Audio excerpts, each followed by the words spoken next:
Assalamualaikum warahmatullahi wabarakatuh. Wassalatu wassalamu ala asrafil anbiya'i wal mursalin wa ala alihi wa sahbihi ajma'in. Wa qala Allah ta'ala fi kitabihil karim, a'udzu billahi minasyaitonir rajim. Bismillahirrahmanirrahim. Rabbi israh li sadri wa yassir li amri wa hlul 'uqdatam min lisani yafqahu qawli. Amma ba'du. Shadaqallahul 'azim. Para sahabat sekalian, kali ini saya sedang dialog dengan seorang pendeta yang bernama David Salim. Pendeta ini menanyakan atau membantah tentang proses pewahyuan, juga membantah tentang sifat-sifat Tuhan, juga bagaimana Tuhan itu berbicara dengan Abraham, dan kemudian bagaimana sehingga Yesus itu disebut sebagai Tuhan. Dia itu dengan argumennya yang amburadul, yang ngawur, yang mincela-mincili, dia itu menahankan atau melakukan pembenaran gitu. Nah, dalam video ini saya membantah semuanya berdasarkan dengan akidah atau berdasarkan dengan keyakinan-keyakinan di dalam Islam menurut yang saya ketahui, yang saya pahami, kan begitu. Nah, untuk lebih jelasnya silakan Anda tonton, jangan di-skip dan jangan pernah di-skip agar Anda tidak gagal paham, kan begitu. Terus kemudian inti daripada dialog ini sebenarnya bukan mencari benar dan salah, tetapi saya hanya ingin menunjukkan bahwa ajaran Islam itu adalah sebuah kebenaran gitu loh. Karena apa? Karena saya sudah mempelajari sifat-sifat Yesus itu seperti apa, maka saya menyimpulkan Yesus tidak pantas disebut sebagai Tuhan gitu, karena terlalu lemah bagi saya gitu. Nah, dari sini kita sebagai umat Islam wajib menyampaikan hal ini. Kenapa? Karena di dalam ajaran Islam sampaikanlah walau satu ayat. Ini menjadi motivasi bagi saya. Dan jangan lupa bagi Anda yang mendukung channel ini, mudah-mudahan Allah memberikan rezeki yang mudah dan memudahkan segala urusannya, dan mudah-mudahan Allah memberikan sebuah kesuksesan dunia dan akhirat gitu loh. Bagi Anda yang mendukung channel ini, subscribe and tekan tombol loncengnya gitu loh. Dengan Anda subscribe itu adalah sebuah bentuk dukungan Anda kepada channel-channel dakwah gitu. Dan mudah-mudahan Allah membalas dengan diberi rezeki yang melimpah ruah, juga diberi kemudahan-kemudahan urusannya, dan diberikan Anda telah mendukung channel ini, mudah-mudahan Allah memberikan kesuksesan kepada Anda dunia dan akhirat. Terima kasih. Wassalamualaikum warahmatullahi wabarakatuh. Selamat menyaksikan.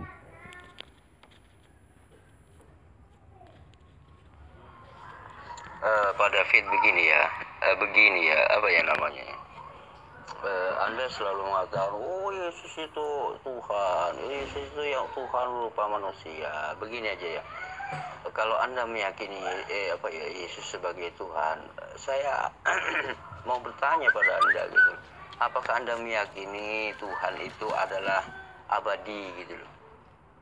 Terus pengertian abadi itu seperti apa di dalam keyakinan Anda gitu?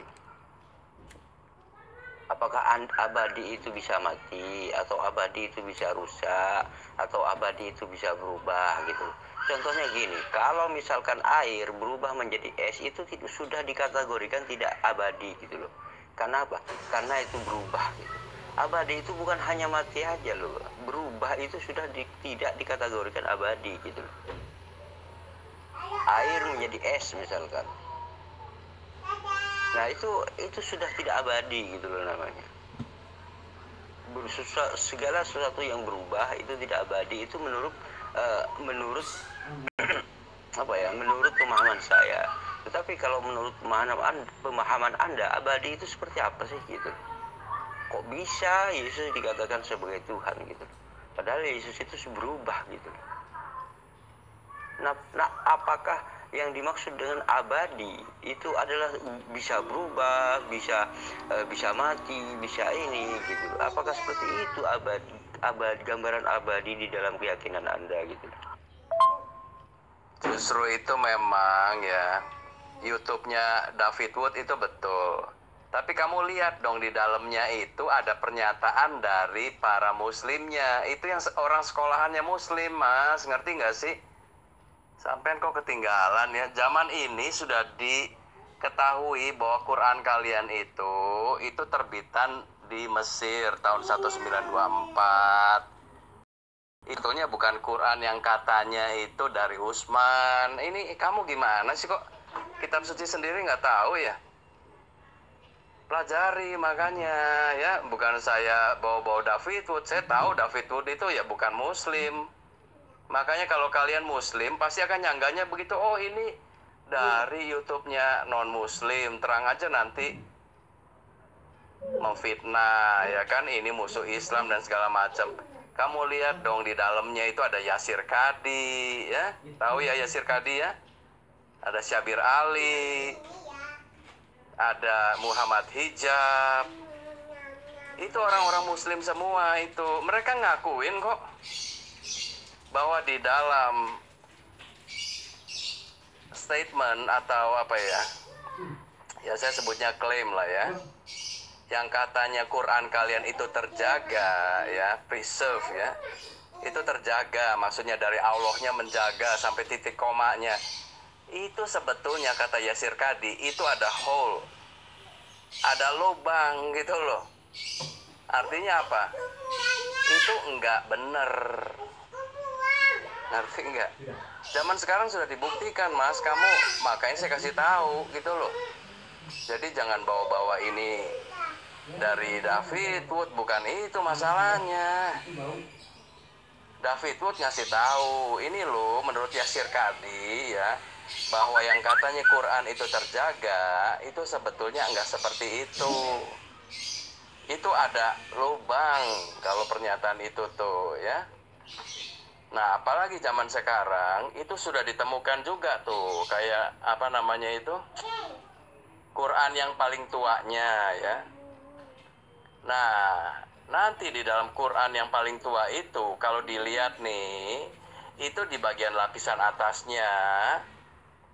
Nanti di bagian lapisan bawahnya ini ada lagi huruf lagi. Nah, itu seperti bekas kayak dihapus. Ngerti? Jadi ada kata-kata yang diganti. Itu kalau kamu kalau mau tahu, itu udah ada di YouTube semua. Ini bukan gara-gara non muslim yang ngasih tahu. Ini penyelidikan ahli sejarah, Mas. Kamu jangan ini, makanya tidak boleh orang beriman buta itu ya. Kan saya udah tunjukin kalau buat saya nih, saya tidak peduli sebenarnya Quran kalian itu gimana gitu loh. Yang saya mau kritisi adalah isinya. Isi kan yang paling penting ya. Ngerti? Kalau isinya aja udah nggak benar, ngapain kita mau mengimaninya gitu loh. Kamu mau ngotot mati-matian bela juga buat apa? Ya kalau saya sih nggak mau sih.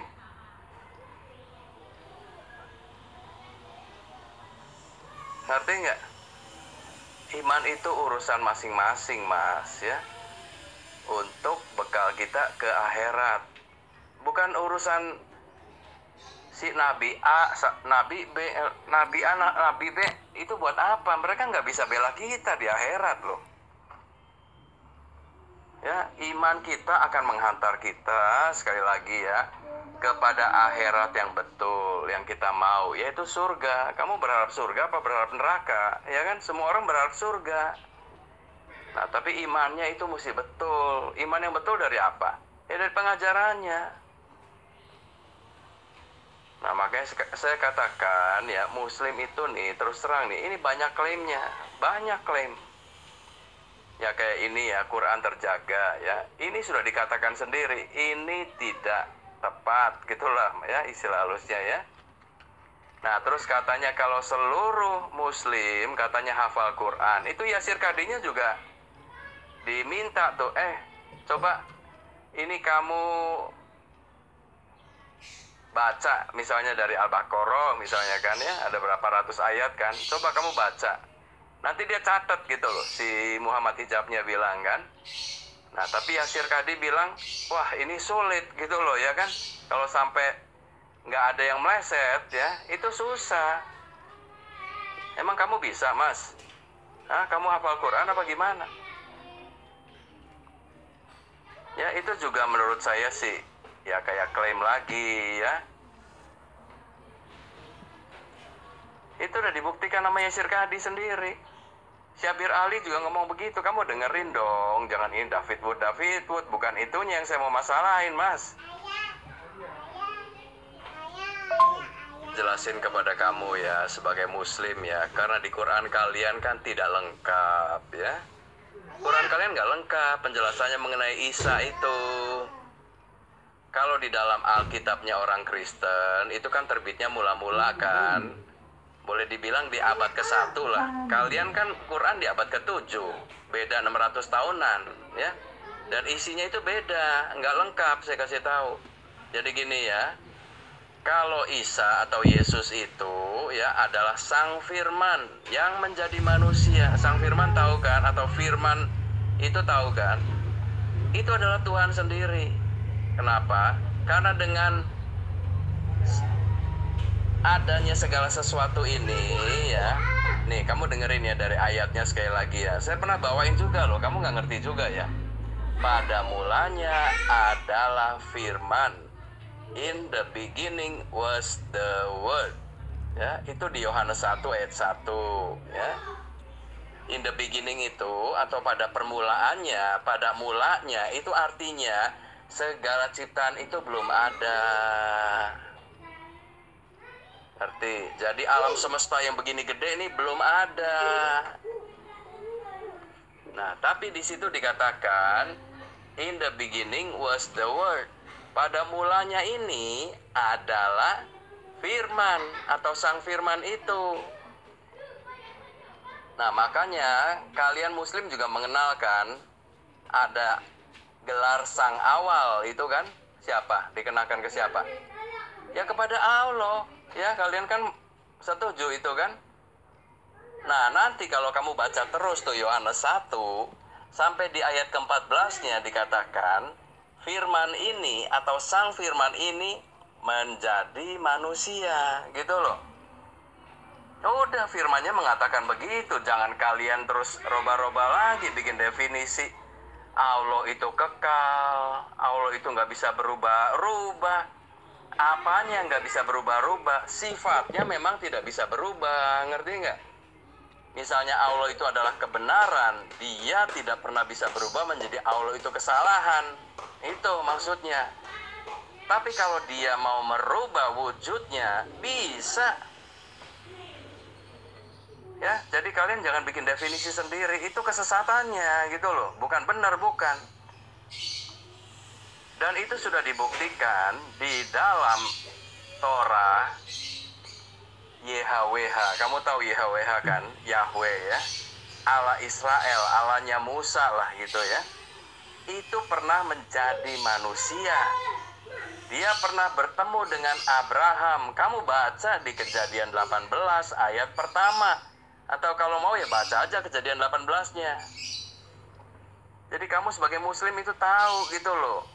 Isi Torah yang sebenarnya itu apa sih gitu loh. Ngerti nggak?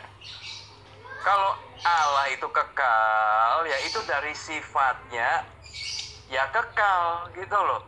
Tapi kalau Allah mau merubah diri menjadi manusia, wujudnya menjadi manusia, ya bisa. Ini sudah dibuktikan. Jadi jangan kalian bilang, oh nggak mungkin Allah itu turun wujud ya, berwujud. Ya memang sifatnya seperti itu mas ya. Kalau tidak ada keperluannya, Allah juga tidak merubah wujudnya ya. Tapi kalau ada keperluannya, terus Allah mau merubah wujudnya, terus kalian mau apa? Hah? Kamu sebagai manusia mau ngapain gitu loh? Kenyataannya sudah tertulisnya seperti itu. Nanti saya bawain lagi firmannya, nggak apa-apa ya, biar kamu tahu. Saya katakan lagi ya, YHWH atau Yahweh itu menjadi manusia, menghampiri kepada Abraham. Waktu itu Abrahamnya sedang duduk-duduk. Di depan kemahnya itu ada pohon, ya dia lagi ngadem atau gimana ya. Nah, YHWH ini datang bersama 2 orang lainnya. Itulah malaikatnya ya, diperkirakan begitu. Ngerti? Itu ditulis sendiri di dalam Torahnya. Ya di Quran kalian nggak ada ya, saya katakan memang nggak lengkap Quran kalian, gimana dong? Ya Muhammad cuma taunya begitu-begitu aja. Apa yang dia dengar ya yang dia sampein. Ya nggak tahu dengar dari siapa ya, dengar dari malaikat Jibril. Suruh buktiin, kalian nggak ada buktinya, dapat dari mana itu malaikat Jibrilnya juga nggak jelas. Nggak jelas mas. Saya udah tanya ke muslim-muslim yang lain juga nggak tahu itu. Mana di Qurannya disebutin nggak malaikat Jibril sebagai perantara wahyu? Nggak ada. Nah terus itu wahyunya dari siapa? Menurut saya ya itu dari dengar-dengaran, ngerti nggak? Muhammad kan banyak belajar juga dari sekelilingnya. Ya sampean nih dengar dari saya. Nah nanti misalnya nih sampean katakan lagi aku terima wahyu loh. Nah padahal wahyunya dari saya gitu loh, pengetahuannya. Bisa aja begitu. Ya pada zaman Muhammad pun orang Yahudi itu banyak di situ, di Mekah, di Madinah juga banyak. Terutama di Madinah lah ya. Nah kalau di zamannya Muhammad itu bukan orang Yahudi saja, itu orang Kristen juga ada ya. Ada orang dari Sabiin juga ada. Makanya orang Sabiin masuk dalam Quran kalian. Itu ajarannya juga diserap sama Muhammad. Makanya kamu itu belajar lah mas. Ya saya sih bukan lagi mau menghina-hina, saya bilang. Saya cuma mau tunjukin aja ya. Nah terus kalian mau bilang, oh kitab suci orang Kristen gak asli. Kamu tahu dari mana? Kamu tahu sejarahnya kitab suci orang Kristen gak sih? Itu sudah ada mas ya. Sejak dari abad pertama nih ya kan rasul-rasulnya atau pengikutnya Yesus kan sudah meninggal. Nanti rasul-rasulnya Yesus ini pun punya murid. Nah, nanti mereka juga ada bukunya. Nah, isi bukunya itu kalau dipelajari, itu pun merujuknya kepada kitab sucinya orang Kristen. Ya, yang pertama kalinya seperti itu. Misalnya nih, dibaptis dalam nama Bapa dan Anak dan Roh Kudus, itu ada gitu loh. Kamu baca aja. Kamu mungkin nggak pernah dengar ya nama bapak-bapak gereja di abad kedua lah boleh dibilang ya. Kan rasul-rasul kan di abad pertama ya, punya murid kan di abad kedua dong ya. Kamu kenal nggak ada yang namanya Tertullianus ya kan? Ada yang namanya Origen. Siapa lagi tuh? Ada yang namanya Justinus Martir. Itu masing-masing mereka nanti bikin buku mas, ngerti nggak? Ada bukunya sampai sekarang. Nah ini beda dengan Quran kalian yang di zaman Utsman itu semuanya dibakar. Yang katanya beda kiroat. Makanya sama si Yasir Kadi itu dia juga bilang ini ada satu lubang yang besar. Lubang tuh maksudnya ya ini ya bermasalah lah ya pernyataan bahwa katanya cuma beda di kiroat doang itu. Nah kamu pelajari aja sendiri lah ya. Jadi saya nggak usah terlalu banyak jelasin. Saya tunjukin itu si YouTube-nya supaya kamu pelajari sendiri. Barangkali kamu belum tahu. Nah, nanti kamu jangan bawa-bawa yang minum racun ya. Minum racun itu hanya ya sebagai tanda buat orang-orang yang menginjil, tahu nggak mas? Buat orang-orang yang berdakwah itu loh ya. Ada tulisannya ya. Itu kan muslim selalu bawa-bawa. Kamu kalau kitab sucinya benar minum racun dong. Ini kan saya bilang kayak orang bodoh mas. Kalau yang di kitab suci dibilang tidak akan mati karena minum racun, sebabnya apa? Kamu harus lihat dong ya. Aduh, kadang muslim ini gimana sih, saya pikir nih, aduh. Kalau saya ngomong nanti jadi kagak enak ya, kalian itu kurang mikir mas. Nih ya, itu yang di Markus 16 ayat 15 ini kamu nggak pernah perhatiin. Lalu ia atau Yesus berkata kepada mereka, pergilah ke seluruh dunia, beritakanlah Injil kepada segala makhluk. ya. Siapa yang percaya dan dibaptis akan diselamatkan, tetapi siapa yang tidak percaya akan dihukum. Nah, sampean nggak percaya kan, itu akan kena hukuman, Mas. Makanya saya kasih tahu dulu. Ya, tapi kalau kalian yang ngotot ya udah urusan masing-masing lah ya. Nah, terus disambung nih di ayat 17-nya, tanda-tanda ini akan menyertai orang-orang yang percaya. Mereka akan mengusir setan-setan demi namaku ya. Jadi ini orang yang pergi menginjil itu, nanti tanda-tanda ini akan menyertai gitu loh ya. Di antaranya mengusir setan. Mereka akan berbicara dalam bahasa-bahasa yang baru bagi mereka ya. Kan mereka kan pergi berdakwah ke, misalnya ke orang Dayak, kan mereka nggak ngerti bahasa Dayak ya. Tapi bisa saja nanti itu keluar gitu loh bahasa Dayaknya, padahal mereka nggak pernah belajar. Itu maksudnya ya.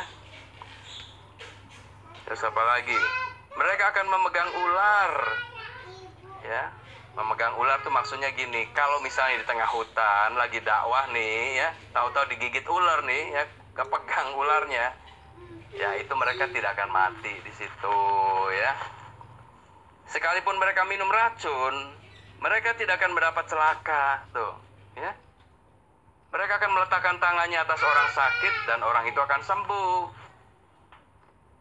Nah, terus kalian kan biasanya, oh ini ada ayatnya nih, minum racun mereka tidak akan mendapat celaka. Coba buktiin minum racun. Kan saya katakan ini bodoh, Mas. Lihat dong, ini kan udah dikatakan ya. Lalu ia berkata, atau Yesus berkata kepada mereka, pergilah ke seluruh dunia, beritakanlah Injil kepada segala makhluk. Nah, ya ini jadi untuk orang yang memberitakan Injil atau berdakwah lah kalau kalian mau ngerti.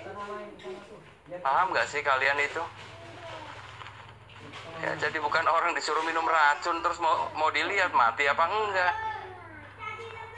Ini sama aja kayak kalian kan percaya Allah SWT ya, melindungi kalian. Coba kamu nyebrang ke jalan, tutup matanya. Kalau nggak mati gitu loh ya. Ya saya juga mau lihat kalau Allah SWT itu melindungi kalian, nyebrang jalan lah di tengah banyak mobil itu, mati apa enggak? Ya saya katakan makanya jangan begitu ngomongnya ya. Itu tuh bukan pakai pikiran yang benar, Mas. Ya kita tidak lagi serang menyerang, nggak usah ya. Saya lagi menjelaskan kebenaran. Semoga kalian itu sadar. Kalau enggak juga enggak apa-apa, itu urusan kalian. Ya. Itulah yang diajarkan Muhammad kalian tuh ya, agamamu, agamamu, agamaku, agamaku, ya kan? Saya nggak bermaksud membuat kamu jadi Kristen, enggak. Terserah, kamu mau Kristen boleh, mau Islam boleh, gitu loh. Ya, ngerti ya? Saya emang nggak pernah maksa orang. Jadi gini ya, kamu udah saya jelasin ya, bahwa Allah itu memang tidak bisa berubah. Apanya yang tidak bisa berubah, itulah sifat-sifat Allah. Allah itu punya sifat loh ya. Ya kamu kan mungkin mengenal ya, ada 99 nama Al-Husna itu kan. Nah itu sifat-sifatnya ya, dia sang awal, sang akhir, yang kekal, yang membangkitkan orang mati, yang maha kudus, yang maha besar ya kan. Apalagi dia tidak bisa berubah, itu sifatnya ya. Tapi kalau Allah mau merubah wujudnya, itu bisa saja. Memang iman kita beda. Kamu bilang nggak bisa ya, terserah kalian Muslim. Saya kasih tahu ya. Ya emang kitab sucinya beda, Mas. Kalau di kitab suci saya ya, YHWH itu bisa merubah wujud jadi manusia gitu loh. Bahkan di dalam kehidupan orang yang percaya kepada Yesus, Allah itu berdiam di dalam hati kita gitu loh. Berdiam, benar-benar tinggal dalam hati kita. Ini beda dengan Allah SWT kalian yang sampai kapanpun kamu tidak akan pernah bisa melihatnya. Nggak pernah akan bisa nyambung lagi Mas selama-lamanya ya. Kamu paling kalau udah mati nih, seandainya kalian masuk surga nih Muslim ya, kamu itu hanya akan ditaruh di satu tempat yang namanya jannah. Nah, kamu bersenang-senanglah dengan 72 bidadarinya itu, ya. Tapi Allahnya di mana? Nggak tahu. Nggak ada urusan. Itulah Muslim gitu loh. muslim memang beda ya. Kalau muslim memang dari dulu sampai kamu mati, sampai masuk jannah itu, kamu tidak akan pernah ketemu Allah lagi. Tidak akan pernah. Nah, ini beda dengan Allahnya orang Kristen. Allah orang Kristen itu berdiam di dalam hati orang percaya. Nah, ya seperti saya nih. Saya percaya Allah berdiam dalam hati saya. Itu bedanya. Jadi kalau kalian itu mereka-reka sendiri atau ngarang-ngarang sendiri bahwa Allah itu tidak pernah menjadi manusia, Allah itu abadi, ya, Allah itu tidak bisa berubah wujudnya, yaitu ya terserah lah ya, nggak tahu. Kamu juga dapat dari mana definisinya? Nggak ada, kayaknya di Quran juga begitu. Ya saya katakan definisi Allah kalian juga terkadang itu nggak benar kalau menurut saya. Nanti saya juga akan perbincangkan ini gitu loh ya. Kalau kamu terbuka kan saya buka. Cuma muslim kan biasanya taunya marah-marah ya. Tapi kalau yang nggak marah-marah saya akan jelasin loh. Ya nggak apa-apa. Ya supaya kamu juga tahu gitu loh. Tadi saya udah katakan ya, Yesus itu sebelum nuzulnya adalah Tuhan karena dia pencipta, ya kan? Nah, di ayat Ibrani itu dikatakan tuh, Ibrani 2 ayat 9, tetapi dia itu kan Yesus, ya kan? Tetapi Yesus yang untuk waktu yang singkat ya, dibuat sedikit lebih rendah daripada malaikat-malaikat, yaitu Yesus. Ya, kita lihat yang oleh karena penderitaan maut dimahkotai dengan kemuliaan dan hormat. Ngerti nggak? Jadi Yesus itu merubah wujudnya jadi manusia, tetapi itu hanya untuk waktu yang singkat. Ngerti nggak waktu yang singkat ya? Usia Yesus kan hanya 33 tahun. Setelah itu dia mati, disalib ya, bangkit atau hidup lagi dan kemudian naik ke surga. Nah, itu kembali ke posisinya lagi. Nah, ini kitab sucinya udah mengatakan begitu, kamu jangan bikin definisi sendiri gitu loh. Kamu siapa? Hah? Jangan mereka-reka, Mas. Nggak boleh ya. Kitab sucinya udah mengatakan begitu ya, tinggal kita percaya atau menolaknya.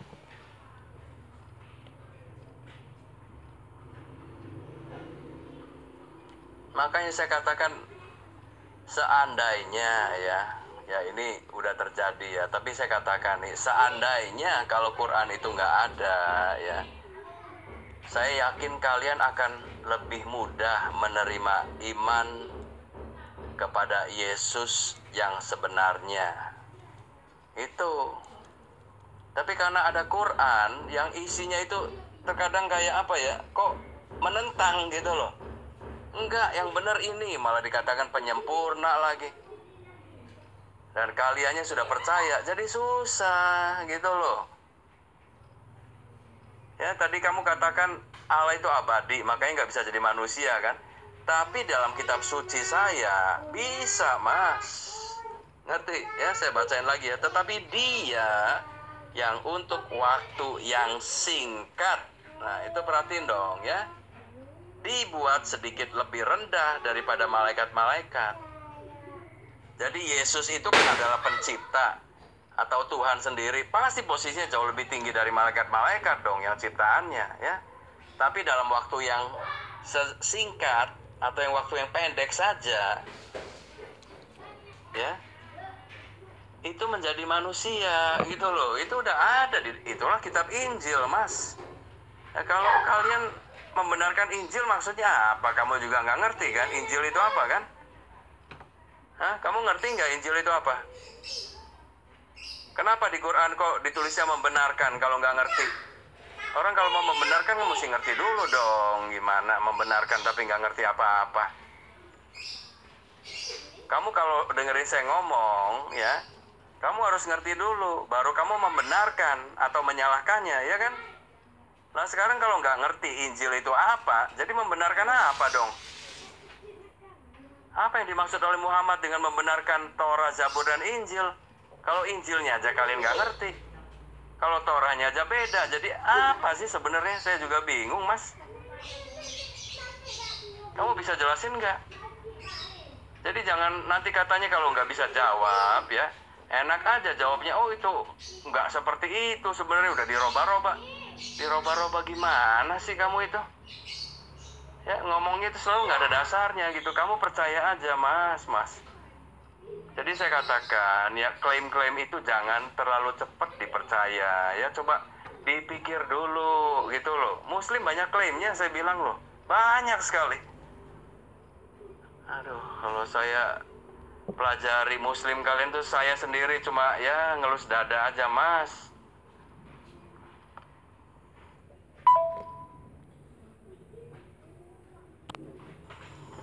Coba ya kalau kamu kritis nih, artinya kamu bisa pakai pikiran kamu ya. Coba kamu baca deh Ali Imran ayat 55 ya. Ketika Allah berfirman, nah ya, ini beda dengan Islam kalian nih. Ini Allah atau Allah kalian itu berfirman, wahai Isa ya. Jadi Allah ini berfirman kepada Isa langsung. Nah bagaimana katanya dengan Jibril, perantara wahyu? Nggak nyambung kan? Allah itu berfirman langsung gitu loh ya. Kok kalau Muhammad kok lewat Jibril semua? Ini benar apa enggak sih? Mana yang benar coba, Allah berfirman atau perantara wahyu Jibril itu yang benar? Yang mana? Kok nggak cocok ya? Ini satu ya, kalau kalian kritis nih, makanya kalau saya sih sekali baca aja saya udah tahu. Aku mengambilmu ya, dan mengangkatmu kepadaku. Ini maksudnya apa nih? Kalau di bahasa Arabnya situ ada kata mewafatkan ya kan, berarti Isanya kan meninggal ya, ada wafat kan. Kok kalian bilang terangkat ke surga? Ini jadi mana yang benar? Terangkat ke surga itu mewafatkan gitu? Gimana sih? Aku mengambilmu dan mengangkatmu kepadaku. Ini karena Quran kalian tuh nggak jelas mas ya. Ini ada hubungannya nggak dengan An-Nisa 157 gitu loh. Ini kan di Ali Imran ya. Ini sedang bicara mengenai apa sih? Bingung kadang saya, katanya ada asbabun nuzulnya itu. Ya pertama aja tadi Allah berfirman ya. Tapi Jibril perantara wahyu kepada Muhammad. Nah kan bedanya jauh sekali ya. Kalau Allah berfirman ya itu cocok dengan kitab sucinya orang Kristen gitu loh. Emang berfirman, tidak ada lewat perantara wahyu terus. Yang katanya Allah itu katanya alasannya maha agung atau apa, nggak cocok ya.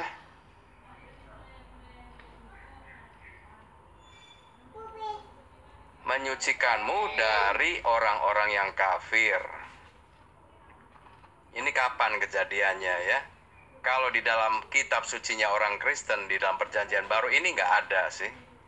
Perkataan begini ini nggak ada ya. Ya ini nggak tahu lah ya. Quran kalian itu yang memang buat saya sih aneh banget ya. Dan menjadikan orang-orang yang mengikutimu. Nah ini bukan orang Islam loh ya. Karena ini kan sedang bicara mengenai Isa ya kan. Dan menjadikan orang-orang yang mengikutimu. Mu-nya itu Isa ya kan. Atau Yesus. Di atas orang-orang yang kafir hingga hari kiamat. Nah ini kalian juga makanya Muslim nih keblinger mas ya. Kalian suka menuduh orang Kristen atau pengikutnya Yesus itu orang kafir. Nah ini Quran kalian mengatakan sendiri nih, menjadikan orang-orang yang mengikutimu, aduh, di atas orang-orang yang kafir hingga hari kiamat ya. Jadi sampai hari ini nih pengikutnya Yesus itu kedudukannya lebih tinggi dari orang-orang yang kafir. Nah terus kalian Muslim tuh suka mengkafir-kafirkan pengikut Yesus. Nah ini jadi gimana? Kamu gak percaya Quran sendiri apa gimana sih? Coba jelasin deh. kemudian kepadaku engkau kembali. Lalu aku beri keputusan tentang apa yang kamu perselisihkan. Apa yang kamu perselisihkan tuh apa memang? Apa sih? Jelasin dong. Ini Quran kalian ini terkadang asal apa, coba asbabun nuzulnya apa ya? Apa yang kamu perselisihkan apa gitu loh. Makanya bisa jelas dong ya. Ini dari tadi aja ini saya baca satu ayat aja udah pertanyaannya banyak ya. Coba kamu jelasin bisa nggak? Ya, jadi pertama nih di sini dikatakan Allah berfirman ya. Jadi berfirman tuh berbicara langsung gitu loh, tanpa perantara ya, bukan kayak model yang kalian bilang Jibril perantara wahyu ya. Ini nggak tepat dengan ini. Itu satu ya. Aku mengambilmu dan mengangkatmu kepadaku. Nah di situ kan ada kata bahasa Arabnya apa itu tawifa apa itu bacanya ya, intinya wafat lah ya. Wafat kan meninggal kan. Tapi kalian bilangnya itu terangkat ke surga ya, dinaikkan ke surga, diangkat ke surga. Apakah itu sama dengan wafat? Hah? Kalau wafat itu emang diangkat ke surga apa? Wah, aneh banget sih. Nah terus ini ya, menjadikan orang-orang yang mengikutimu. Nah ya, perhatikan lagi makanya, di atas orang-orang yang kafir hingga hari kiamat. Nah, jadi pengikutnya Yesus itu di atas orang-orang kafir hingga hari kiamat gitu loh. Ya kalau buat saya ini udah pasti gitu, pengikutnya Yesus udah pasti di atas orang-orang yang lain. Tapi kenapa Quran kalian kok mengatakan ini juga gitu loh ya? Ya saya sih nggak perlu pembenaran Quran kalian, nggak usah. Saya udah tahu ini. Ya, hingga hari kiamat artinya ya nanti sampai kiamat. Tapi kenapa kalian bilang ke yang sering-sering terjadi nih, kok orang Kristen kafir. Nah nanti di hadisnya malah lebih aneh lagi ya. Katanya orang Islam itu semua diselamatkan. Caranya gimana? Bisa ditukar dengan orang Yahudi atau orang Kristen katanya. Jadi orang Islamnya satu nih misalnya kan, yang masuk neraka. Tadinya ada orang Muslim yang masuk neraka satu nih misalnya ya. Nah kemudian itu bisa masuk surga orang Muslimnya. Caranya gimana? Ada satu orang Yahudi atau orang Kristen sebagai gantinya masuk neraka. Aduh, jadi gimana dong? Tadi dikatakan menjadikan orang-orang yang mengikutimu di atas orang-orang kafir hingga hari kiamat. Artinya mereka bukan kafir kan? Kok malah dicemplungin ke neraka? Ini gimana sih? Firman apa ini? Coba kamu jawab deh ya. Lalu aku beri keputusan tentang apa yang kamu perselisihkan. Ini kamunya siapa, yang diperselisihkan apa juga nggak jelas ya. Katanya Quran itu menjadi petunjuk. Gimana petunjuk? Yang bacanya aja juga bingung. Coba silakan jawab deh. Mas, begini ya. Sebenarnya kalau misalkan ada Al-Quran terbitan Mesir, ada Al-Quran terbitan Arab, ada Al-Quran terbitan Jakarta, atau ada Al-Quran terbitan Amerika gitu, dan kemudian diterjemahkan ke dalam bahasa Amerika, bahasa Indonesia dan seterusnya, itu sebenarnya bukan berarti Al-Qurannya itu beda, Mas. Itu loh. Dia itu cuman pencetaknya, penerbitnya itu orang Mesir gitu loh, Mas. Misalkan terbitan Al-Quran terbitan tahun 1924 gitu ya, misalkan gitu. Itu Al-Qurannya sama, Mas. Cuman kalau sampulnya seperti ini dan seperti ini, modelnya seperti ini terbitan Mesir tahun 1924 gitu loh, Mas. Terus kemudian kalau misalkan seperti yang saya punya ini, yang saya punya ini Al-Quran terbitan terbitan King Abdul Aziz, itu terbitan Arab Saudi gitu loh, Mas. Nah saya ini ada beberapa versi di sini, Mas ya. Ini versi mesin saya punya, terus versi Arab Saudi saya punya. Nah di dalam isinya ini sama gitu loh, Mas. Sama gitu loh, Mas. Cuman bedanya itu di sampul gitu loh Mas. Sampulnya itu berbeda. Cuman kalau Al-Qur'annya ini sama. Nah, yang dimaksud dulu, yang dimaksud dengan berbeda di dalam Al-Qur'an itu adalah qiraah, bacaannya gitu loh Mas. Contoh, akan saya contohkan karena berhubung Anda ini nggak paham ya, saya ya repot juga ya karena Anda nggak tahu begitu loh. Begini, qiraah misalkan gini, ada versi misalkan versi siapa ya, versi Hafiz atau versi siapa lah gitu loh ya. Itu ada yang mengatakan Maliki Yaumiddin. Itu panjang Maliki Yaumiddin. Tetapi kalau ada versi lainnya mengatakan Maliki Yaumiddin. Nah, itu pendek, panjangnya itu yang berbeda. Itu namanya qiraah, dalam versi qiraahnya begitu Mas ya. Karena apa? Karena sejak dari zaman Nabi Muhammad SAW sudah diberitahu bahwa Al-Quran ini terdiri dari 7 versi bacaan qiraah gitu loh. Ada 7 versi, ada 7 qiraah bacaan ini diturunkan gitu dengan beberapa versi dengan 7 qiraah gitu. Itu saya akui gitu loh Mas. Itu saya akui gitu loh. Namun apakah Al-Qur'annya yang berbeda? Tidak, Al-Qur'annya bukan, dan maksudnya itu sama gitu loh Mas. Maksud tujuannya, pengajarannya itu sama gitu. Sama gitu loh. Nah, ketika misalkan ada yang percaya Al-Qur'an itu misalkan ada yang mengatakan 114 surah, terus kemudian yang satunya mengatakan 112 surah. Artinya apa? Kurang 2 surah. Nah, di sini permasalahan yang 12 surah, yang 112 surah ini adalah 2 surat digabung menjadi 1 gitu loh Mas.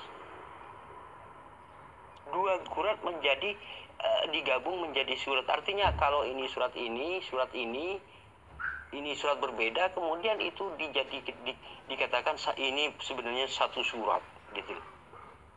Nah, kemudian nama suratnya pun berkurang Mas. Tetapi isinya, bacaannya itu sama.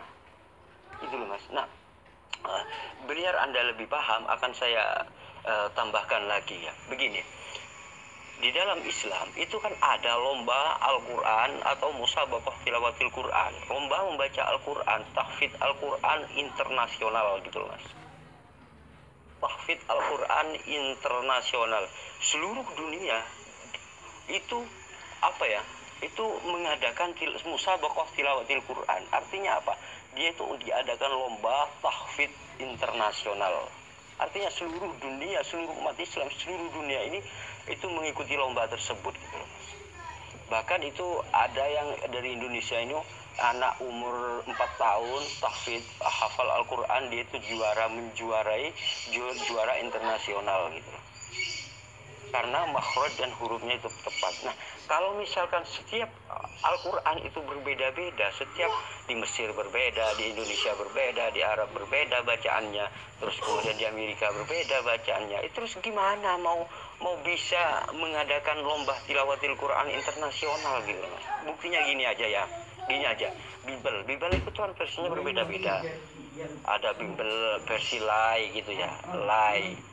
Coba adakan lomba tilawatul Bible gitu. Misalkan lomba membaca Bible internasional gitu Mas. Dia tuh kan kacau gitu loh Mas. Kacau. Jurinya tuh gimana menilainya? Sedangkan Bible itu berbeda-beda gitu. Kan gitu Mas. Nah, disitulah letak bahwa Al-Quran itu tetap terpelihara. Dan setelah biar tambah jelas lagi ya, pengumpulan Al-Quran ini sejak dari Nabi Muhammad SAW itu adalah Nabi Muhammad SAW mengumpulkan sekretaris sendiri gitu loh Mas. Itu terjadi dari beberapa anak muda yang diambil oleh Nabi Muhammad SAW sebagai sekretaris. Di antaranya adalah Sayyidina Utsman gitu loh Mas. Salah satu dari sekretaris Nabi Muhammad SAW adalah Sayyidina Utsman gitu loh Mas. Yang terkenal disebut dengan sekarang ini yang mempelopori adalah Mushaf Utsmaniyah. Sayyidina Utsman yang awalnya menjadi sekretaris Nabi ini adalah setelah Nabi tiada, dia itu menjadi khalifah gitu loh Mas. Pertama Abu Bakar, kemudian setelah itu Umar, Kemudian setelah itu diganti dengan Utsman gitu loh Mas. Nah, Sayyidina Utsman ini adalah sekretaris Nabi Muhammad SAW gitu loh. Dia itu menghafal dan menulis Al-Quran gitu loh Mas. Nah, kenapa ketika mengumpulkan Sayyidina Utsman ini masih saja mengumpulkan banyak orang? Karena apa? Karena apa? Sayyidina Utsman ini tahu tidak semena-mena sok-sok Anda itu mengumpul seluruh manusia, seluruh umat Islam, dan mengumpul semua tulisan umat Islam gitu. Semua sahabat-sahabat dikumpulkan walaupun dia sendiri sudah hafal Al-Quran gitu Mas. Walaupun Sayyidina Utsman ini sudah hafal dan menulis dan ditunjuk oleh Nabi Muhammad SAW gitu. Kalau bukan sekretaris Nabi Muhammad, tidak mungkin orang itu akan Sayyidina Utsman ini menjadi pencetus Mushaf Utsmaniyah, kan begitu Mas. Itu yang perlu Anda ketahui. Sayyidina Utsman ini hanya salah satu sekretaris Nabi Muhammad SAW. Dan dari Sayyidina Utsman inilah yang kemudian mengembalikan ke bahasa aslinya. Kenapa? Karena apa? Karena pada saat Sayyidina Umar itu ada perselisihan. Artinya apa? Al-Quran itu dibaca sesuai logatnya sendiri-sendiri, masing-masing negara gitu, masing-masing bahasa gitu. Contoh, kalau orang itu berbahasa Indonesia, maka Al-Quran itu dibaca secara bahasa Indonesia, Al-Qurannya gitu loh Mas. Kan sudah berbeda bacaannya. Misalkan gini aja ya, saya membaca bacaan Arab gitu. Kemudian saya nulis bacaan Arab itu saya tulis dengan berbahasa Indonesia. Dan Anda baca gitu loh Mas. Maka beda gitu loh Mas. Orang kalau tidak bisa membaca Arab, kalau hanya membaca tulisan secara berdasarkan bahasa Indonesia, itu bacaannya itu beda gitu loh Mas. Walaupun maknanya misalkan sama, tetapi dalam bacaannya itu berbeda gitu. Nah, seperti misalkan a'udzubillahi minasyaitonirrajim, bismillahirrahmanirrahim misalkan. Kalau kita baca secara bahasa Indonesia a'udzu kan begitu. A'udzu billahi minasyaiton kan begitu. A'udzu kan gitu Mas. A'udzu. Kalau kita baca secara bahasa Indonesia a'udzu, nah, itu kan beda Mas. Padahal aslinya a'udzu kan apa? Karena di dalam bahasa Indonesia, dalam bahasa tulisan Indonesia nggak ada huruf zal, itu nggak ada. Z itu nggak ada. Yang ada D gandeng Z kan begitu. Nah, disitulah kenapa Al-Quran itu akhirnya dikembalikan kepada bahasa Rasulullah Muhammad SAW, yaitu bahasa asli daripada Al-Quran itu sendiri gitu. Karena sudah berbeda-beda gitu loh Mas. Dan kenapa ada sekarang ini ada titik, ada koma, ada ini? Karena apa? Karena orang-orang kalau di luar orang Arab itu pasti kesulitan membacanya gitu. Makanya sekarang ini ditambah titik agar supaya orang-orang yang di luar Arab itu mudah. Karena juga sering pernah terjadi itu Mas gitu Mas. Kalimat uktul itu misalkan kalimat akbil, terimalah utusan ini, kan begitu intinya. Kemudian seorang raja itu salah tanggap karena gak ada titiknya, maka dibaca uktul gitu, padahal akbil gitu. Artinya terimalah utusan ini, kemudian berhubung gak ada titiknya, dia itu mengira uktul, artinya bunuhlah utusan ini. Maka sama seorang raja itu, kemudian utusan itu dibunuh gitu loh. Kenapa? Karena salah paham gitu loh. Kemudian maka sepakat setelah Mushaf Utsmaniyah ini maka memberi tanda titik, tanda apa, agar supaya orang itu tidak salah baca gitu loh. Itu sejak zaman Nabi Muhammad Al-Quran ini ditulis dan dihafal gitu loh Mas. Jadi kalau di zaman Nabi Muhammad aja, zaman Nabi Muhammad itu ada namanya siapa ya? Musailamatul Kadzab. Dia itu mencoba memalsukan Al-Quran gitu loh Mas. Tapi apa yang terjadi? Musailamatul Kadzab ini hanya jadi bahan tertawaan gitu loh. Mau mencoba menyaingi Al-Quran gitu loh Mas. Jadi bahan tertawaan gitu loh Mas. Kenapa? Karena Al-Quran pada saat itu sudah ditulis dan dihafal gitu. Itu yang perlu Anda ketahui. Mas, begini ya. Sebenarnya Anda ini gimana ya? Anda ini ngeyel tanpa menunjukkan satu bukti satupun gitu loh. Mas, Al-Quran, Anda mengatakan Al-Quran ini tidak lengkap dan sebagainya. Mas, kenapa Al-Quran, pentingnya Al-Quran ini diturunkan adalah karena kitab-kitab terdahulu itu sudah dirubah-rubah gitu. Nah, kemudian Al-Quran ini diturunkan, ini meluruskan sesuatu yang telah berubah itu gitu loh Mas. Al-Quran ini meluruskan sesuatu yang salah gitu loh, seperti Bible itu gitu loh Mas. Itu yang perlu Anda ketahui. Al-Quran ini meluruskan sejarah. Kenapa? Karena Al-Quran ini dari Allah. Sedangkan Nabi Musa, Nabi Daud, Nabi Isa itu adalah Allah yang mengutus kemudian. Kan begitu. Kemudian Allah meluruskan tentang hal-hal yang utusannya itu. Dan mengutus lagi utusan yang terakhir yaitu Nabi Muhammad SAW. Kan begitu. Maka diberitahukan kepada Nabi Muhammad agar supaya tidak percaya sepenuhnya dan juga jangan menolak sepenuhnya. Kan begitu. Itu ajaran dari Nabi Muhammad SAW gitu. Nah, jika Anda berbicara tentang Yesus, pada mulanya adalah firman gitu. Mas, ingat kalimatnya pada mulanya adalah firman gitu loh Mas. Kalau kita lihat secara tekstual, kalau pada mulanya adalah firman, itu berarti pada mulanya Yesus itu bukan Tuhan gitu, bukan Allah itu sendiri gitu. Kenapa? Karena setiap kalimat mengatakan Allah berfirman, Allah berfirman, Allah berfirman gitu. Berarti firman ini bukanlah pribadi Tuhan, tetapi Allah adalah pembicaraan Tuhan, itu disebut dengan firman gitu. Ucapan Tuhan itu disebut firman. Contohnya begini aja ya Mas. Misalkan ada mobil itu pada mulanya adalah ucapan Hasan gitu. Pada mulanya kan begitu, umpamanya gini ya. Pada mulanya adalah ucapan Hasan, kemudian menjadi mobil. Kan begitu Mas. Nah di sini ini pada mulanya adalah firman, pada mulanya adalah ucapan Hasan, kemudian ucapan Hasan itu menjadi sebuah mobil. Nah ini sebenarnya mengandung proses gitu, cuman prosesnya itu tidak dijelaskan, kan begitu Mas. Pada mulanya ini adalah ucapan Hasan, kemudian ucapan Hasan ini menjadi mobil, kan begitu. Maka mobil ini jangan mengira Anda mobil ini adalah saya gitu. Karena mobil ini dari ucapan saya, kan begitu. Firman pada mulanya adalah firman, kemudian firman menjadi Yesus.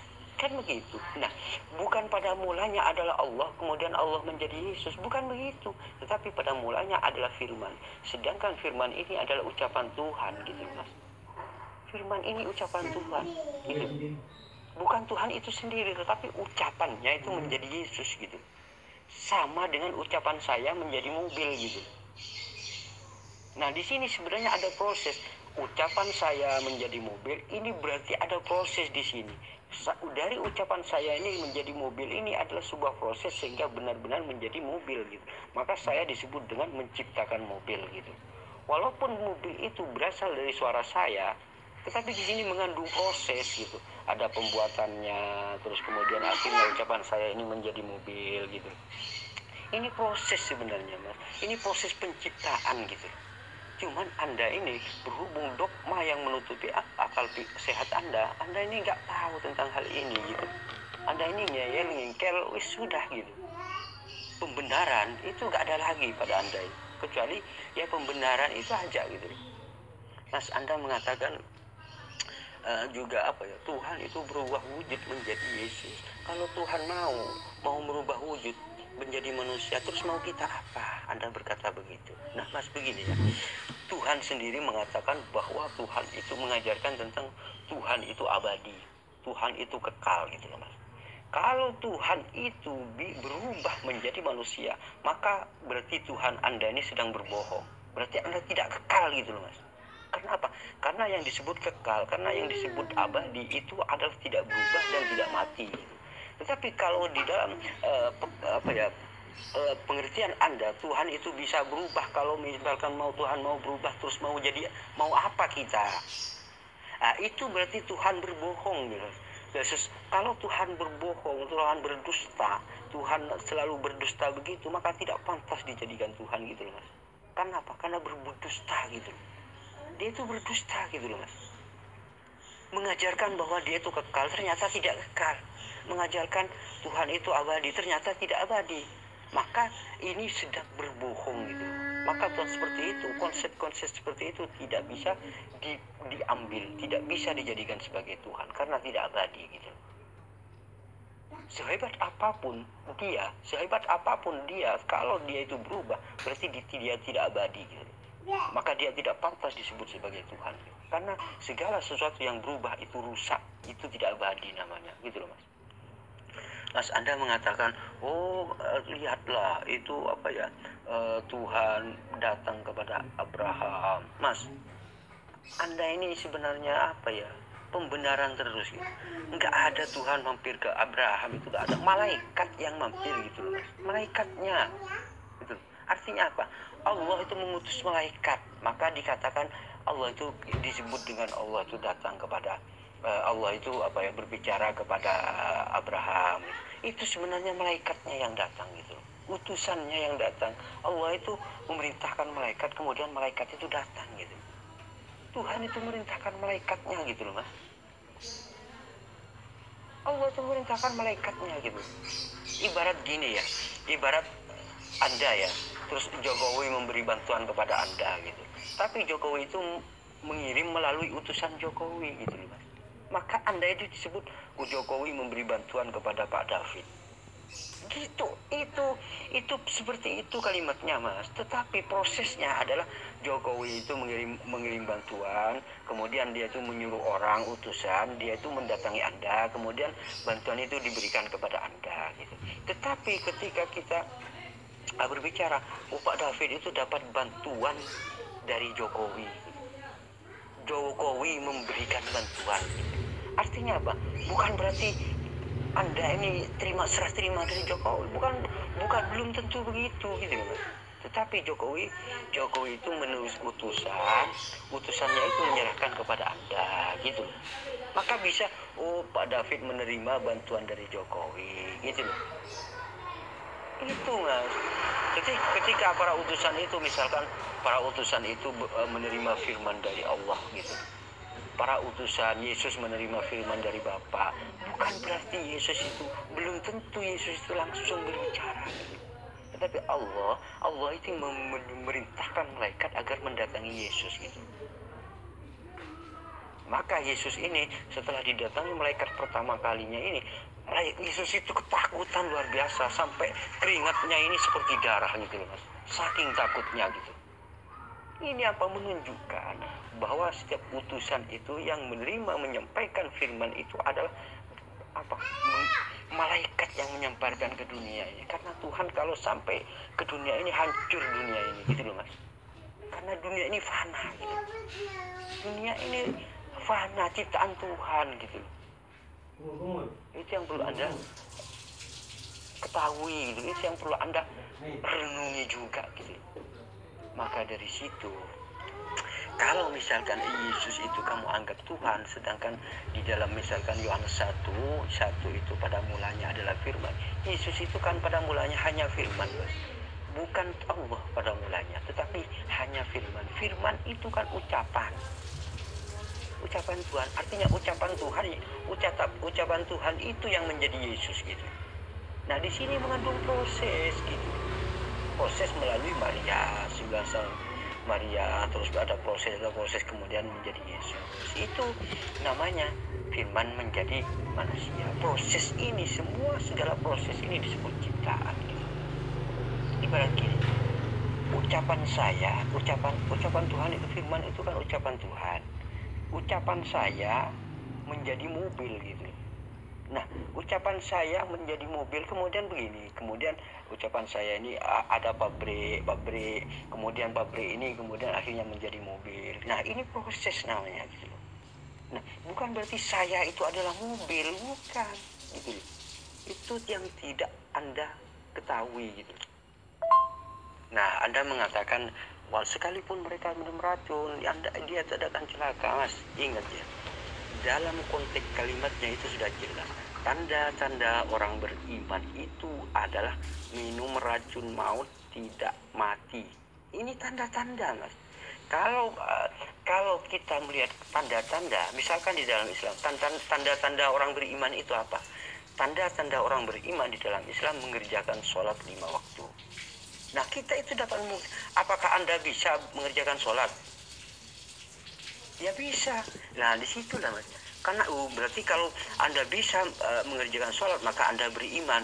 Kenapa? Karena tanda-tanda orang beriman itu adalah mengerjakan sholat. Kan dalam Islam kan begitu. Nah, tetapi kalau tanda-tanda orang beriman di dalam ajaran Kristen minum racun maut tidak mati. Nah, perlihatkan tanda-tanda itu gitu. Apa benar kamu punya tanda itu?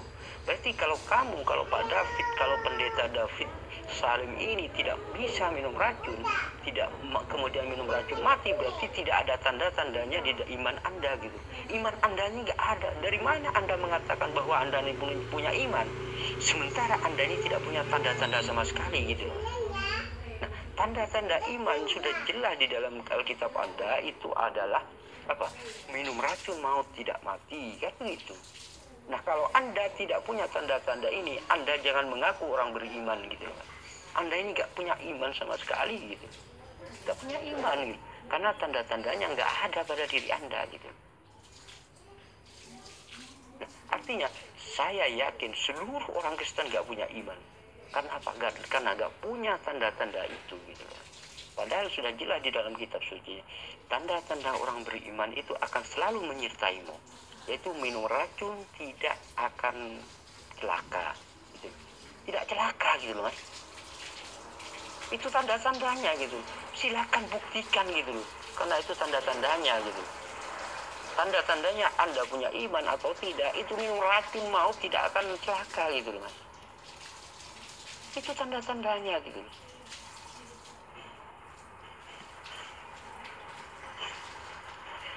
Jadi mengetahui iman Anda punya iman atau tidak, itu dari tanda-tandanya gitu loh, Mas. Anda itu jangan mengaku-ngaku punya iman, sementara Anda nggak punya tanda-tanda apa-apa gitu. Padahal tanda-tandanya sudah dijelaskan, tanda-tanda itu akan selalu nyertai orang yang beriman gitu. Dan saya yakin Anda ini tidak punya iman gitu. Mas, begini Mas. Anda mengatakan di dalam ajaran Islam sifat-sifat Allah itu adalah kekal, juga Allah juga itu kekal gitu. Kan begitu.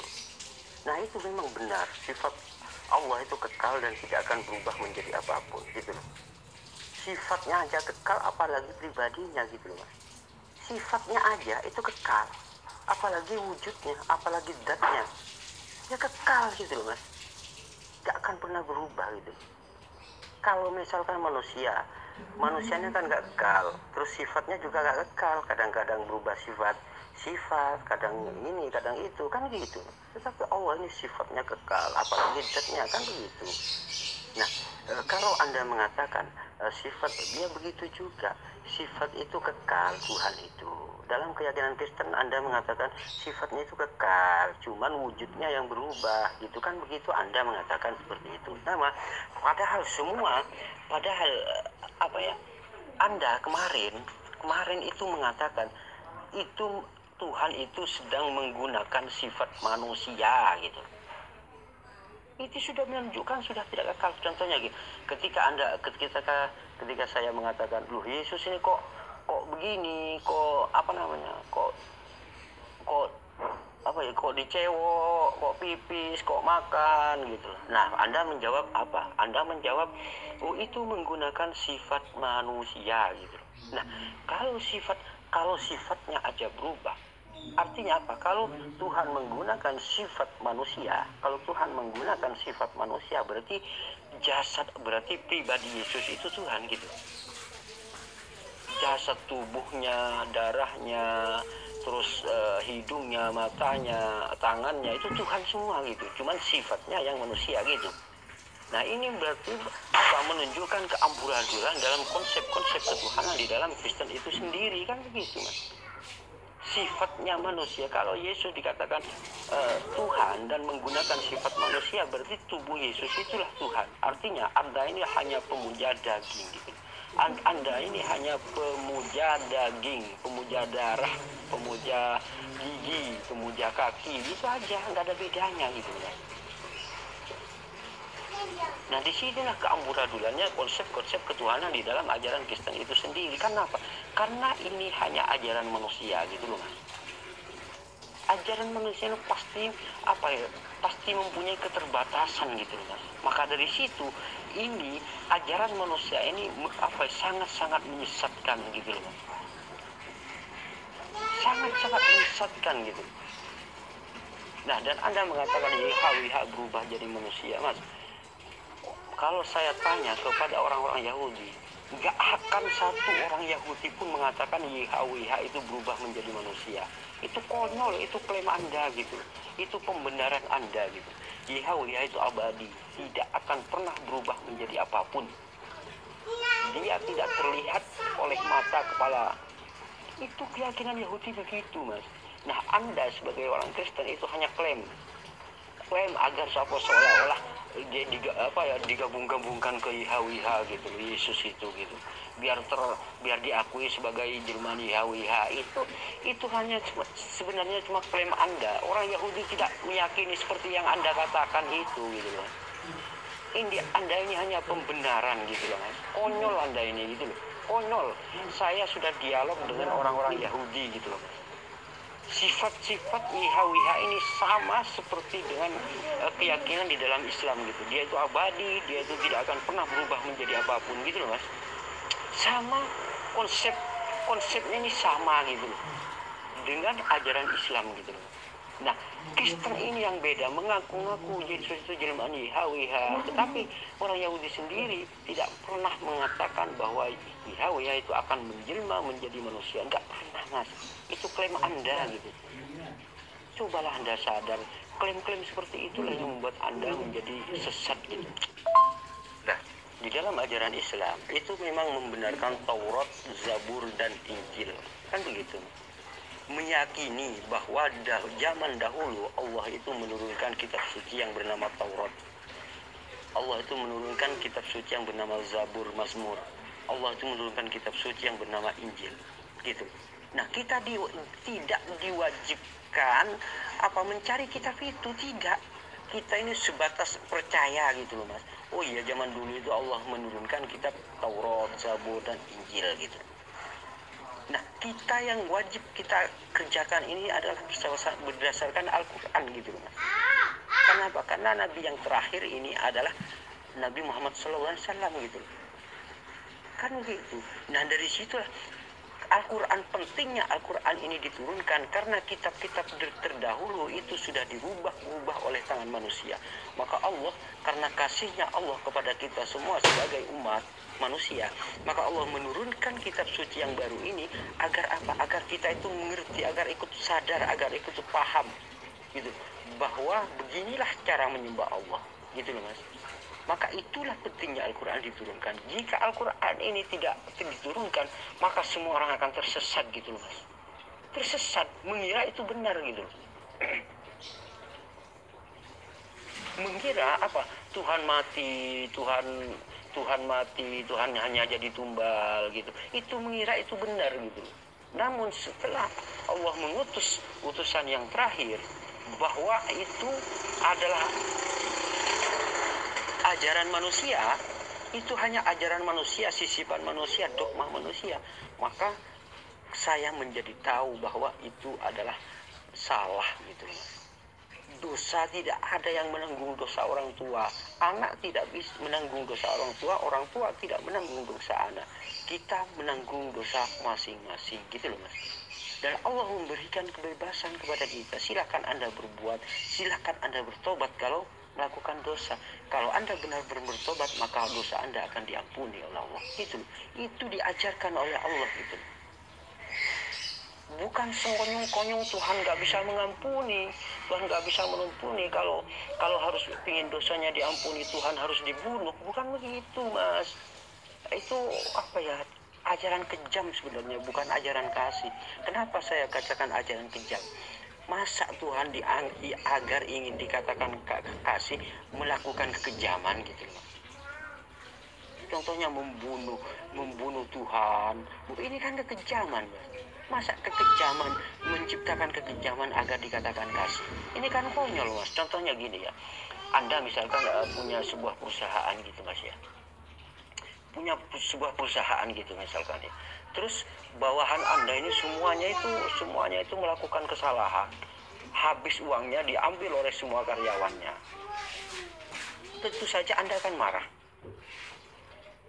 Tentu saja Anda akan menghukum mati, misalkan menghukum mati dalangnya, misalkan begitu kan, seperti itu, saking marahnya Anda kan begitu. Nah, karena berhubung Anda marah, maka Anda punya anak tunggal Anda ini yang kamu jadikan sasaran, yang jadikan korban. Oh, untuk menembus anak buah saya, maka saya akan bunuh anak saya ini. Kenapa? Karena anak buah saya ini melakukan korupsi, maka saya akan bunuh anak saya biar menebus dosa-dosanya karyawan saya begitu. Ya tambah enteng karyawan sampean, Mas gitu.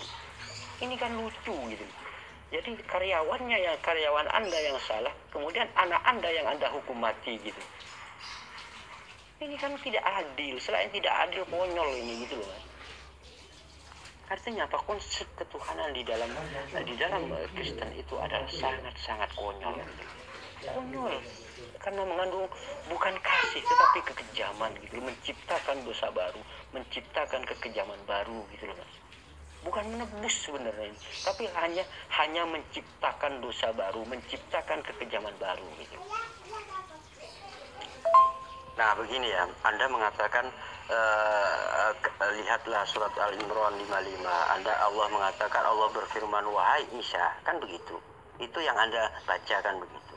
Nah, di sini kan tidak ada proses bahwa ayat ini bahwa Allah itu berfirman kepada Nabi Isa melalui malaikat Jibril, kan begitu. Anda mengatakan, di dalam Al-Qur'an itu sendiri itu kalimat seperti itu ada, wahai Muhammad gitu loh. Wahai, misalkan Muhammad adalah utusan Allah. Nah, di situ tidak dijelaskan bahwa Allah itu seolah-olah Allah itu berfirman langsung kepada Nabi Muhammad, kan begitu. Sama gitu, seperti itu gitu loh, Mas. Kalau saya baca secara kilas, pemahaman orang bodoh, misalkan orang bodoh seperti saya memahami, misalkan wahai Muhammad, berarti seolah-olah Tuhan itu berfirman langsung kepada Nabi Muhammad gitu. Kalau membaca secara tekstual begitu, memang benar gitu loh, Mas.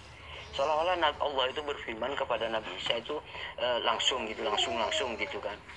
Tapi juga kepada Nabi Muhammad juga demikian, wahai Muhammad gitu. Begitu. Tidak dijelaskan satu persatu. Ini Allah kepada Jibril, tidak begitu, Mas. Tetapi umat Islam ini sudah mengetahui karena diajarkan oleh Rasulullah Muhammad SAW bahwa yang membawa firman itu adalah malaikat Jibril kepada utusan Tuhan gitu. Yang membawa wahyu itu adalah malaikat Jibril kepada utusan Tuhan gitu loh, Mas.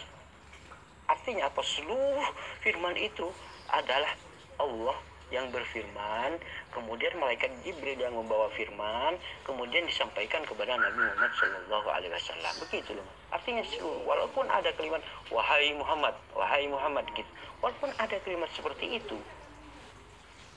gitu loh, Mas. Itu bukan berarti secara langsung gitu loh, Mas.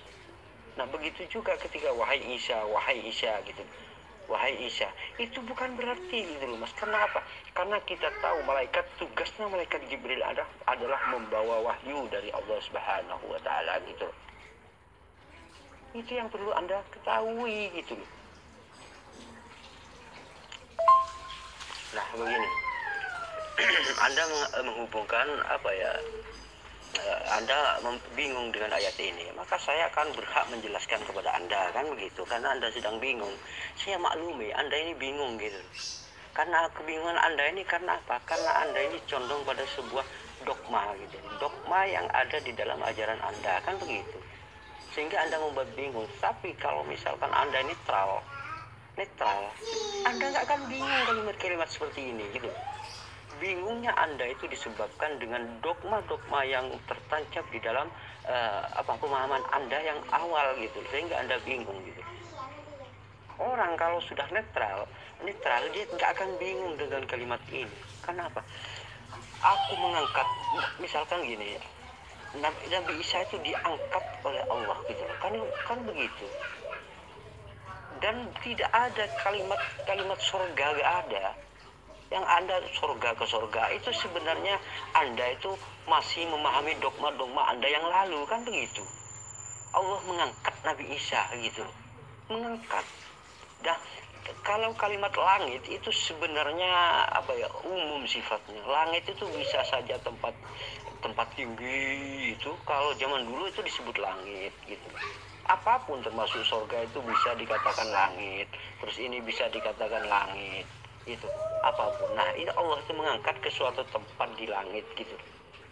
Belum tentu surga gitu. Kan tapi di langit aku mengangkatmu itu. Mengangkat artinya diangkat itu loh Nabi Isa gitu. Nah, kemudian di ayat lain mengatakan tuwafa. Tuwafa itu kan saya sudah jelaskan kepada Anda. Itu kan fi'il mudhari ya. Tuwafa akan diwafatkan. Nah, kalimat fi'il mudhari itu mengandung makna akan. Akan itu belum terjadi gitu. Nah, kapan terjadinya? Maka di situ di ayat lain dikatakan Allah itu akan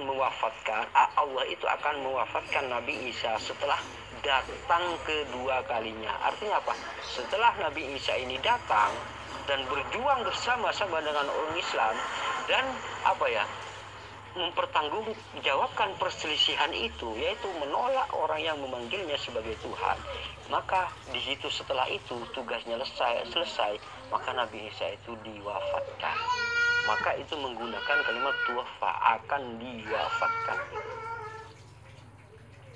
Nah, disitulah karena kalimat akan itu menggunakan fi'il mudhari, maka dia itu belum mati gitu. Artinya diangkat oleh Allah, kemudian akan diwafatkan gitu. Nabi Isa ini akan diwafatkan, kemudian diangkat oleh Allah.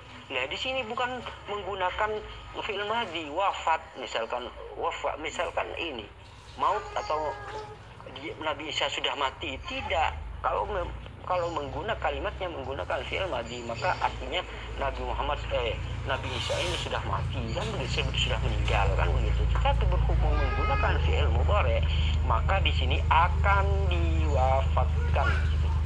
Dan kemudian diangkat oleh Allah gitu. Dan kemudian akan diturunkan lagi untuk mempertanggungjawabkan perselisihan gitu. Nah, apa yang menjadi pertanggungjawaban Nabi Isa itu perselisihan ini gitu, antara satunya menuhankan, satunya mengatakan hanya nabi gitu. Ini sebuah perselisihan yang berkepanjangan sampai hari kiamat.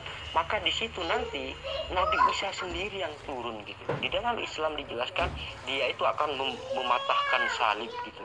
Artinya apa? Mematahkan semua argumen orang Kristen yang mengatakan Nabi Isa itu Tuhan gitu. Nabi Isa sendiri yang akan mematahkan ketuhanan dirinya sendiri gitu. Artinya Nabi Isa ini tidak menolak orang yang memanggil sebagai Tuhan gitu.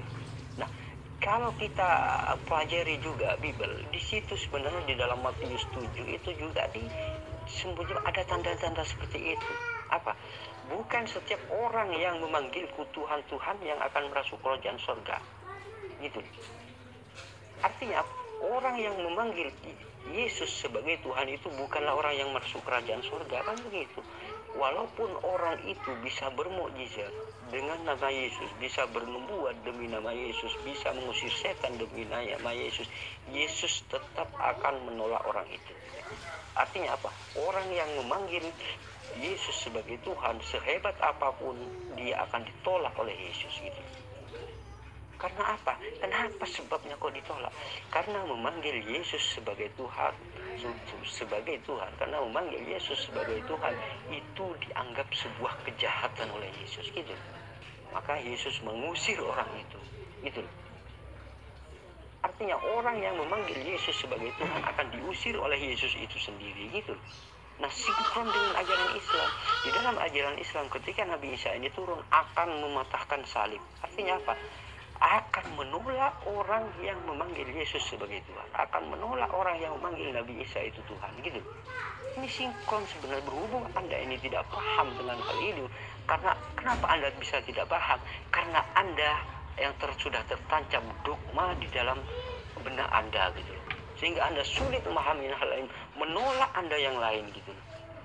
Alkitab Anda sendiri Anda tolak kalau tidak sesuai dengan dogma-dogma yang ada dalam diri Anda. Itu yang membuat Anda terus tidak terus kebingungan. Nah, gini, kenapa ajaran Islam, kenapa Al-Quran ini dikatakan penyempurna dari kitab-kitab terdahulu? Kenapa gitu?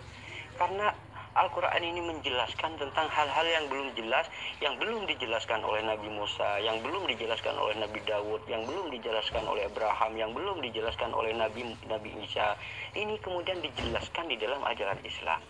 Gitu loh. Siapa malaikat Jibril ini? Maka di dalam Islam ada malaikat Jibril ini ada tugasnya menyampaikan wahyu. Kan sudah jelas kemarin itu saya sudah berikan kepada Anda, gitu. Wa innahu nazalahu, gitu. Dan Al-Quran ini diturunkan oleh malaikat Jibril, gitu. Dan keterangan lain yang Nabi Muhammad SAW mengajarkan siapa itu malaikat Jibril itu sudah lengkap sebenarnya, gitu. Sudah lengkap bahwa tugas malaikat Jibril ini adalah menyampaikan wahyu, gitu. Nah, misalkan gini, walaupun di dalam Al-Quran misalkan Allah berfirman kepada Nabi Muhammad, wahai Muhammad, begini dan seterusnya, gitu. Nah, kalau secara tekstual di sini seolah-olah Allah berfirman langsung, gitu. Kalau kita melihat teksnya, gitu, kan begitu. Allah itu berfirman langsung kepada Nabi Muhammad kalau kita mau melihat secara tekstual, gitu. Nah, berhubung Nabi Muhammad menjelaskan, mengajarkan bahwa yang menyampaikan wahyu itu mulai dari dahulu sampai hari kiamat, misalkan gitu ya, sampai zaman Nabi Muhammad lah, gitu. Karena zaman Nabi Muhammad ini adalah Nabi terakhir sampai hari kiamat. Mulai zaman dulu sampai kepada zaman Nabi Muhammad, yaitu Nabi utusan terakhir, yang malaikat Jibril ini bertugas menyampaikan wahyu Allah kepada utusannya, gitu. Artinya apa? Seluruh mulai dari dulu sampai Nabi Muhammad ini yang menyampaikan wahyu itu adalah malaikat Jibril, gitu. Dan itu tidak dijelaskan dulu di dalam oleh Nabi Isa, gitu. Oleh Nabi Musa, oleh Nabi Isa, oleh Nabi Daud itu tidak dijelaskan, kan begitu. Menurut saya, karena saya tidak menemukan penjelasan itu, gitu. Ini tidak dijelaskan, gitu. Nah, setelah zaman Nabi Muhammad itu dijelaskan bahwa yang menerima firman, bahwa yang menyampaikan firman, yang menyampaikan wahyu itu adalah malaikat Jibril kepada utusannya, gitu. Nah, di dalam Kristen itu dikenal dengan sebagai sebutan dengan Roh Kudus, gitu. Dan salah pahamnya Kristen ini adalah mengira Roh Kudus itu adalah Tuhan juga, gitu loh. Nah, disitulah amburadulnya, gitu. Padahal kalau di dalam ajaran Islam, misalkan Allah itu berfirman, kemudian Roh Kudus ini menyampaikan, kemudian Ruhul Kudus ini menyampaikan firman dari Tuhan kepada utusannya. Begini aja, Bapak ini di sorga, kan kalau menurut konsep Kristen kan begini, Bapak ini di sorga, Roh Kudus ini melayang-layang di udara, terus Yesus ini ada di air, kan begitu. Nah, ini sebenarnya adalah sebuah proses, gitu loh. Kalau saya bandingkan dengan ajaran Islam, ini adalah sebuah proses. Artinya Bapak mengutus, memberikan wahyu, kemudian malaikat Jibril ini membawa wahyu tersebut, ingin menyampaikan kepada Yesus. Nah, Yesus sedang posisi saat itu sedang ada di sungai Yordan, ada dibaptiskan, begitu. Inilah anakku yang kukasihi. Nah, sebenarnya ini adalah Roh Kudus sedang menyampaikan kepada Yesus, kan begitu. Menyampaikan firman kepada Yesus. Artinya apa? Yesus itu kan hanya menerima firman. Malaikat Jibril atau Ruhul Kudus ini yang menyampaikan firman tersebut. Kemudian Bapa ini sebagai Tuhan, kan begitu. Di sini Ruhul Kudus ini sebenarnya adalah malaikat Jibril itu sendiri, gitu. yang bertugas menyampaikan wahyu, yang bertugas menyampaikan firman kepada utusan itu. Kemudian utusan itu menyampaikan kepada masyarakat umum gitu. Nah, hal seperti ini tidak diketahui oleh umat Kristen karena memang sengaja tidak ada ajaran seperti itu. Makanya tidak tahu gitu. Nah, Islam ini datang memberikan kabar, menyempurnakan, mengajarkan tentang hal itu gitu. Mengajarkan semua, beritahukan kepada kita. Bahwa ini ada Ruhul Kudus atau malaikat Jibril. Ruhul Kudus itu sebenarnya malaikat Jibril gitu. Bukan Tuhan juga, bukan. Bapak ini adalah Tuhannya Yesus. Kemudian Ruhul Kudus ini adalah penyampai firman. Kemudian Yesus itu sendiri hanyalah sebagai utusan. Maka Yesus disebut menerima firman dari Tuhan gitu. Itu sebenarnya sudah mencakup segalanya gitu. Artinya kalau kita tahu tugas-tugas malaikat Jibril, itu sudah tahu sebenarnya bahwa semua yang firman yang dibacakan oleh utusan Tuhan itu adalah malaikat Jibril gitu, yang menyampaikannya gitu. Walaupun ada kalimat wahai Muhammad gitu. Allah berfirman kepada Nabi Muhammad, wahai Muhammad. Gitu. Itu sebenarnya kalau secara tekstual itu memang seolah-olah langsung gitu. Kalau kita tidak mengetahui ajaran itu, tapi kalau kita tahu bahwa ada ajaran seperti itu, ada kalimat seperti itu, maka kita percaya, ini berarti malaikat Jibril bertugas menyampaikan wahyu, kan begitu. Nah, berhubung Kristen ini tidak tahu ajaran itu, maka mengira itu langsung semua gitu loh. Nah, itulah yang perlu Anda pelajari juga gitu. Biar Anda ini begini, netral aja Anda sikapnya, netral, bandingkan gitu. Anda ini kan punya akal, Anda ini punya akal, pikiran untuk menentukan mana yang benar, mana yang salah gitu. Misalkan gini, akan kitab suci itu ada banyak ya, ada Weda, ada perjanjian lama, ada perjanjian baru, ada Al-Quran gitu. Itu bandingkan. Anda harus mampu bersikap netral gitu. Jangan, kalau Anda masih tertancap dogma di dalam diri Anda, sampai kapanpun Anda akan kebingungan gitu. Nah, gitu loh. Kan gini, Allah itu berfirman kepada Nabi Isa, hai Isa, dan terus ya, dan seterusnya. Dan pengikutmu itu di atas orang-orang kafir, kan begitu. Nah, kita sebenarnya dengan kalimat itu sudah tahu gitu. Pertama, jangan Anda lupakan, Yesus atau Nabi Isa itu diutus untuk Bani Israel, kan begitu ya. Yesus atau Nabi Isa ini hanyalah seorang utusan. Anda catat itu, Anda catat di buku. Pertama, Nabi Isa itu hanya untuk Bani Israel, Yesus itu hanya untuk Bani Israel. Kemudian jangan menyimpang ke bangsa lain selain daripada domba yang hilang dari Bani Israel. Terus Yesus itu mengaku hanya utusan gitu. Nah, ketika ada kalimat pengikutmu itu di atas orang-orang kafir, artinya pengikut Nabi Isa zaman itu di dalam Al-Quran disebut orang baik gitu. Orang yang benar-benar mengikuti Nabi Isa pada saat itu orang baik. Dan orang yang tidak mengikuti Nabi Isa itu adalah orang kafir gitu. Walaupun orang itu misalkan mengaku dia itu mengaku Taurat gitu. Saya mengikuti Taurat aja, tidak mau kepada Nabi Isa. Itu orang kafir gitu. Kenapa? Karena menolak utusan Allah gitu. Nah, itu di zaman Nabi Isa kan begitu, terus sampai setelahnya. Dan ketika ada ajaran misalkan menyimpang dari ajaran Nabi Isa, orang itu mengaku-ngaku mengikuti Nabi Isa tetapi ajarannya berbeda, maka orang itu adalah menyesat yang hanya memakai nama Yesus untuk menyesatkan gitu. Coba Anda bandingkan dengan akal pikiran yang Anda punya gitu. Apa sih ajaran Yesus sebenarnya, ini apa sih?